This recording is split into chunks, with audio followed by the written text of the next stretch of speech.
गायन है अतीन्द्रिय सुख, गोप गोपियों से पूछो। ये कहाँ का गायन है?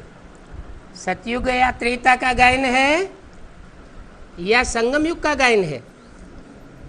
संगम युग का गायन है। अतीन्द्रिय सुख यानी इंद्रियों से परे का सुख।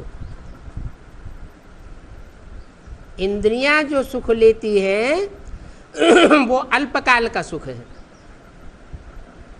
और जो अतीन्द्रिय सुख अंत में बच्चों को प्रत्यक्ष होगा, अनुभव होगा, वो है सदाकाल का सुख।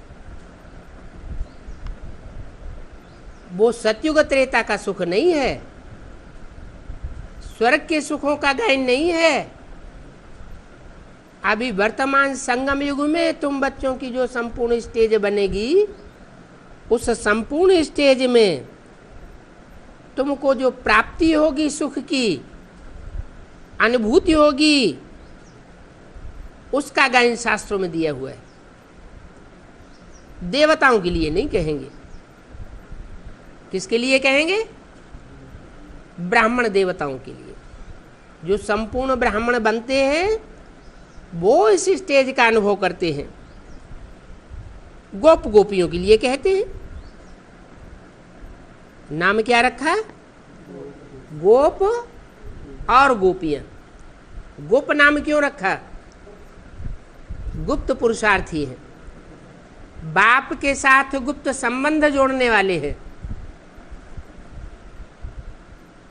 जो 16,000 गोप गोपियां गाई जाती हैं, वो गुप्त संबंध जोड़ने वाले ही उसको अनुभव कर सकते हैं। उसके अलावा दुनिया की आत्माएं उस सुख का अनुभव नहीं कर सकती।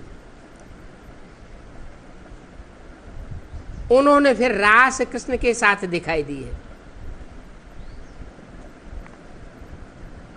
अब कृष्ण की बात नहीं है, ये शिव बाबा की बात है। शिव बाबा ने आकर के इंद्रियों पर विजय पहनाई।